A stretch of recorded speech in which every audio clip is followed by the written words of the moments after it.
Brought to you by NBC bearing, भारताची पहिली bearing उत्पादक। नांदेड लोकसभेचे काँग्रेसचे खासदार रवींद्र चव्हाण आपल्या सोबत आहेत। काय सांगाल, ज्या पद्धतीने नांदेड जिल्ह्यात 2-3 दिवस झाले जोरदार पाऊस पडला, अनेक गावांना जे ते पुराचा वेढा पाहायला मिळाला होता। तुम्ही काँग्रेसचे ज्येष्ठ नेते माणिकराव ठाकरे यांनी सगळ्या भागाची पाहणी केली आणि हे अहवाल तुम्ही जे आहे ते काँग्रेस कमिटीकडे आणि सरकारकडे सादर करण्यात नेमकं काय?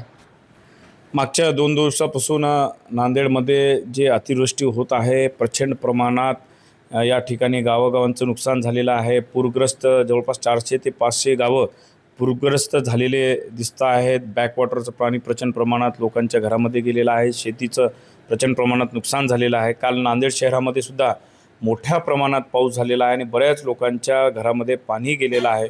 पण प्रशासनाने जेवढ्या लवकर सूत्र हलवायला पाहिजे होती, जेवढी लवकर तत्परता दाखवायला पाहिजे होती, प्रशासन तत्परता दाखवताना दिसत नाही आहेत। आज पालकमंत्रीसुद्धा पाऊस ओसरल्यावर या ठिकाणी नांदेडला येत आहे। पालकमंत्री म्हणल्यावर एखाद्या जिल्ह्याचं पालकत्व त्यांच्याकडे असते। पालकमंत्री महोदय स्वतः 2 दिवस इथं राहायला पाहिजे होते, पण ते राहताना दिसत नाही आहेत, पण आढावा घेताना दिसत नाही आहेत।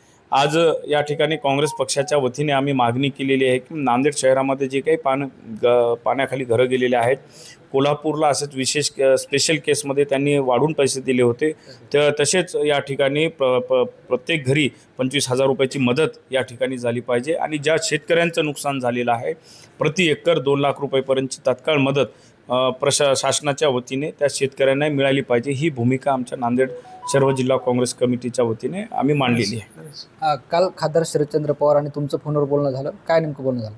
माननीय देशाचे माजी कृषी मंत्री शरदचंद्रजी पवार साहेब यांनी मला काल फोन केला आणि त्यांनी जिल्ह्याची माहिती घेतली की बाबा जिल्ह्यामध्ये एवढ्या मोठ्या प्रमाणावर अतिवृष्टी होत आहे, काय परिस्थिती आहे, आणि मी पण साहेबांना संपूर्ण इत्यंभूत माहिती आणि आढावा या जिल्ह्याच्या पूरग्रस्त परिस्थितीचा दिलेला आहे। मनोज जरांगे पाटील ते 2 दिवसापासून मराठा आरक्षणासाठी आझाद मैदानावर बसलेत, अजूनही मार्ग निघाला नाही।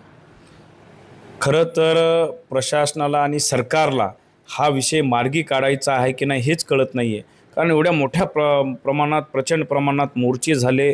मनोजदादा जरांगेंनी कितीतरी एक दिवस अन्नत्याग करून उपोषणालाही बसलेले आहेत आणि आज आझाद मैदानावर प्रचंड प्रमाणात मराठा समाज मुंबईमध्ये गेलेला आहे आणि याची दखलसुद्धा राज्य सरकार घ्यायला तयार नाही आहे। खरं तर राज्य शासनानं मी आपल्या माध्यमातून विनंती करतो की आपण लवकरात लवकर याची दखल घ्यावी, कारण मनोजदादा जरांगे उपोषण करून त्यांची तब्येत अत्यंत म्हणजे वरचेवर खालावत आहे। आपण त्याची दखल घेऊन मराठा आरक्षणाचा जो मुद्दा आहे आणि मनोजदादा जरांगेचे जे मुद्दे आहेत ते लवकरात लवकर निकाली काढावे असं आपल्या माध्यमातून मी आवाहन करतो। तुम्ही मनोज जरांगे पाटील यांच्या आंदोलनाला पाठिंबा दिला, यावरून लक्ष्मण हाके यांनी तुमच्यावर टीका केली। खरं तर प्रत्येक मागे वेळोवेळी जे काही आंदोलन झालेली होती, मी माननीय मनोजदादा जरांगे पाटील यांना समर्थनच दिलेलं होतं आणि याही वेळेस ते आझाद मैदानावर गेलेले आहेत। माझं कर्तव्य आहे की त्यांना समर्थन दिलं, कारण मनोजदादा जरांगे ज्याप्रमाणे आरक्षण मागत आहेत ते काही चुकीचं नाही असं मला वाटतं आणि तो मराठा समाजाला योग्य न्याय देण्याची भूमिका मनोजदादा जरांगेची आहे। याच्यामध्ये कोणत्याही अदर कॅटेगरीला दुखवावं असं मनोजदादा जरांगे यांची कदापि भूमिका नाही आहे, पण मराठा समाजासाठी न्याय मनोजदादा जरांगे हे मागत आहेत।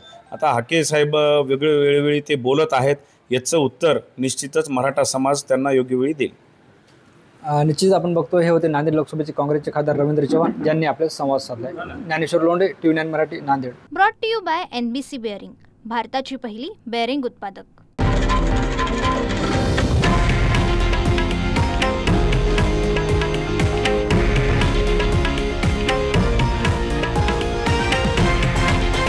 हे आहे देशातील नंबर 1 न्यूज नेटवर्क आणि आपण पाहत आहात TV9 मराठी, एकमेव।